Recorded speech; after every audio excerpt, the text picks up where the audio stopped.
कशी बनवायची ते बघतोय। थंडीचे दिवस आहेत, मस्त अशी जोंधळ्याच्या भाकरीबरोबर ही भाजी अफलातून लागते।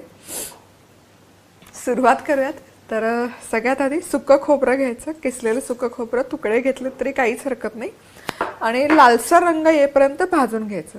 खानदेशी पदार्थाचा जो मसाला असतो तो थोडासा लालसर रंगावर भाजलेला असतो, त्यामुळे लालसर रंग येईपर्यंत आपण हा भाजून घेऊयात हे खोबरं।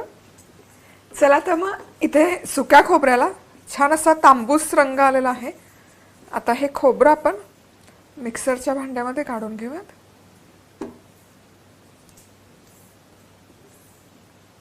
आता खोबरं व्यवस्थित मोठ्या आकाराचा कांदा मी किसणीने किसून घेतलेला आहे, तो या ठिकाणी टाकलाय। किसलेला कांदा वापरल्यामुळे आपली भाजी छान अशी एकजीव होऊन येते। कांदा पटकन परतला जातो आणि यामुळे त्यातील जो उग्रपणा असतो ना तो निघून जातो। तुम्हाला जर हा कांदा किसणीने किसलेला वापरायचा नसेल तर तुम्ही याची मिक्सरला पेस्ट देखील बनवून वापरू शकता। तर बघा, कांदा मी छान असा रंग बदलेपर्यंत परतवून घेतलाय, अगदी पटकन हा परतला गेलाय। आता यामध्ये टाकूयात 1 ते 1.5 चमचा बेसन पीठ।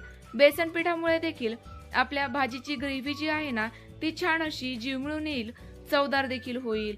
आता हे बेसन पीठ छान असं खमंग असं भाजून घेऊयात, म्हणजे यामधील जो उग्रपणा असतो तो निघून जाईल। बेसन पीठ भाजल्यानंतर पुन्हा